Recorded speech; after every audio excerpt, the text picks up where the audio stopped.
वो चंपापुर नाम का गांव है। उस गांव के लोगों को बगल वाले गांव से कुछ भी लाना या ले जाना हो तो दोनों गांव के बीच वाली नदी को नाव पर पार करना ही पड़ता था। एक बार एक नेता चंपापुर आया। गाँव वालों कैसे हो?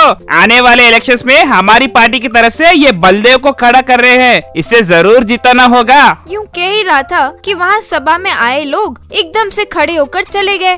अरे ये क्या, सब यूँ चले जा रहे हो? रुकिए रुकिए। यूँ माइक पर बहुत पुकारने पर भी कोई नहीं रुका और सब चले गए।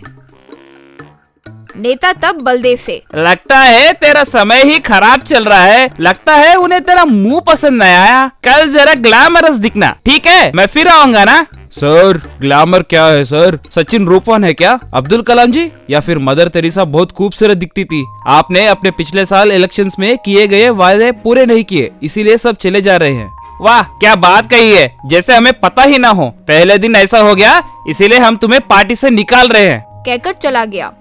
बलदेव बहुत दुखी होकर वहाँ से निकल गया।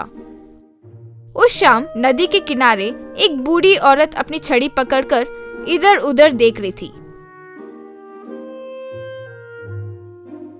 तब बलदेव वहाँ आकर, क्यों दादी, यहाँ किसका इंतजार कर रही हो?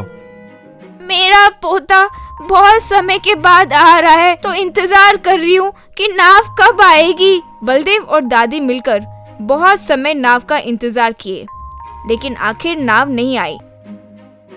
बेटा बहुत रात हो गई है, नाव अभी तक क्यों नहीं आई? कहीं नाव डूब तो नहीं गई? तब बलदेव का एक दोस्त वहाँ आकर, अरे हमारे गांव आने वाली नाव डूब गई है, ऐसा मैंने सुना है। उनका पोता खुशनसीब से उस नाव में बैठा नहीं। वो बातें सुनकर दादी, भगवान की दया से मेरा बेटा उस नाव में नहीं बैठा, वरना मेरी क्या स्थिति होती। वे नेता इस बात को कब समझेंगे? हर साल 100 से ज्यादा लोग इस नदी में डूब रहे हैं, पता नहीं ये ब्रिज बनेगा भी या नहीं, कहकर वहाँ से चली गई। बलदेव को बात समझ आ गई। ओहो, इसीलिए मीटिंग से सब ऐसे ही चले गए। यूँ मन में सोचकर अपने दोस्त से, रे इस गांव की समस्या को मैं सॉल्व करूंगा रे। कैसे करोगे रे? जानते हो कितने पैसे खर्च होंगे? बड़े बड़े पॉलिटिशियंस ही वो पैसा खर्च नहीं करने के लिए अपने हाथ खड़े कर दिए। उस गांव तक जाने के लिए सिर्फ ब्रिज बनाने की जरूरत नहीं है रे, अंडरग्राउंड यहाँ से वहाँ एक टनल खोद दिए तो काफी है, उसके लिए ज्यादा खर्च भी नहीं होगा। ठीक है, तुम्हारे कहे अनुसार हम खोते हुए गए तो करीब 5 किलोमीटर का डिस्टेंस आएगा। तुम्हें लगता है हमारे गांव वाले इतनी दूर पैदल चल पाएंगे? उसके लिए मुझे एक उपाय सूझा है, यहाँ से उस गांव तक अंडरग्राउंड मिनी ट्रेन लगाते हैं। दोस्त को वो सुझाव बहुत अच्छा लगा। सुपर, बहुत बढ़िया आइडिया है यार, कहकर वो और बलदेव मिलकर उनके गांव के नौजवान को बुलाकर, फ्रेंड्स हमारी गांव की समस्या हम खुद सॉल्व करेंगे, उसके लिए मेरे पास एक आइडिया है, कहकर अपनी पूरी बात समझाया। गांव वालों को वो आइडिया बहुत अच्छा लगा और तुरंत जेसीबी, क्रेन सब लाकर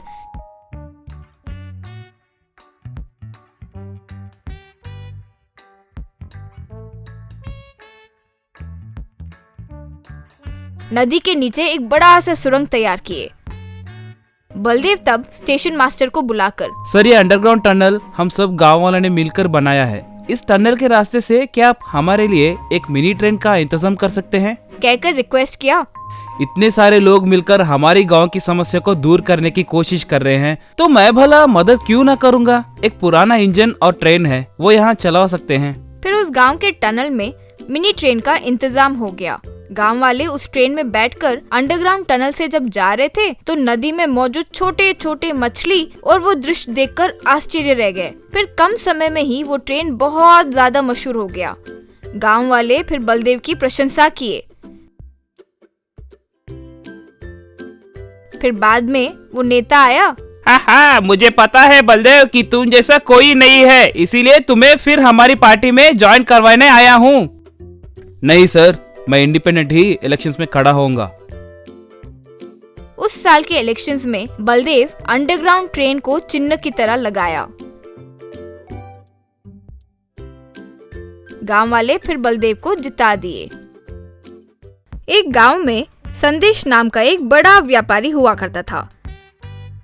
संदेश के पास मिलिंद नाम का एक मैनेजर काम करता था। मिलिंद संदेश के पैसों को किसी भी तरह हड़पने की आस रखता था, लेकिन वो करे तो करे कैसे, इसी सोच में लगा रहता। मिलिंद एक दिन एक गांव गया। वहाँ एक पानीपुरी बंडी के पास गया। वहाँ देखा तो संदेश पानीपुरी बेच रहा था। संदेश सर, आप और यहाँ पानीपुरी बेच रहे हैं? संदेश क्या भाई संदेश, मेरा नाम पूरी जगन्नाथ है। सब मुझे प्यार से पानीपुरी जगन नाम से पहचानते हैं। मैं पैदा ही पानीपुरी बेचने के लिए हुआ हूँ। यही मेरा काम है और यही मेरा धर्म है। तब मिलिंद को पूरी बात समझ में आ गई। कहते हैं पूरी दुनिया में एक जैसे दिखने वाले 7 लोग होते हैं। ये तो पूरा का पूरा संदेश सर जैसा ही दिखता है। इसका इस्तेमाल करके उसका पूरा पैसे हड़प सकता हूँ, सोचा। मिलिंद पूरी जगन को पूरी बात समझाया। वो खुशी से मान गया। इस तरह मिलिंद और जगन मिलकर संदेश के सर पर एक कपड़ा डाल के उसे किडनैप कर लिए। उसे एक घर पर कुर्सी से बांध दिए। फिर जगन सूट बूट पहनकर संदेश के घर गया। उसे देखकर संदेश की माँ शिरीषा, अमेरिका जाने वाले थे ना, वापस क्यों आ गए? अमेरिका में क्या होता है माँ, बर्गर पिज्जा के अलावा? और यहाँ एकदम बढ़िया पानीपुरी मिलता है, इसीलिए नहीं गया। शिरीषा को कुछ समझ नहीं आया। उस रात जगन अलमारी में रखे सोने और पैसे को चुरा लिया।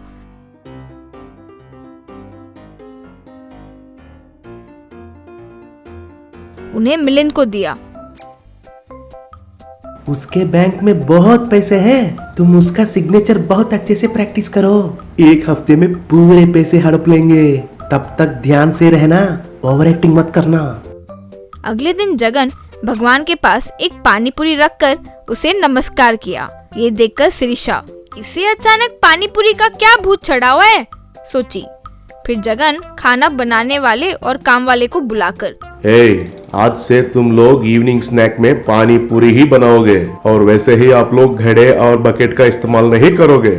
मैं सबको बड़े बड़े पानी पूरी बना कर दूंगा और आप लोगों को पानी उसी में लेकर जाना होगा। ये मेरे वंश की परंपरा है। वे सब हैरान रह गए। इस तरह काम वाले बड़े बड़े पानीपुरी पानी भरकर ले जाने लगे। शिरीषा को संदेह शुरू हुआ। इस तरह मामूली बल्ब निकालकर पानीपुरी बल्ब लगाया। पानीपुरी बीन बैग बनाकर उसी में बैठता था। पानीपुरी का क्या पागलपन है, कुछ तो गड़बड़ है, सोची।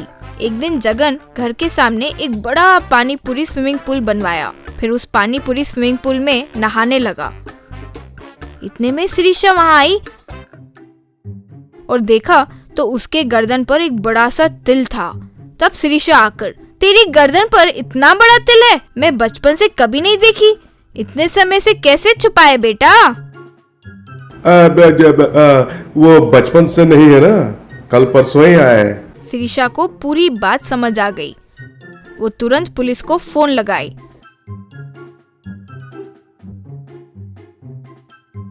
पुलिस आकर जगन को उस पानीपुरी स्विमिंग पूल में ही खूब पीटे।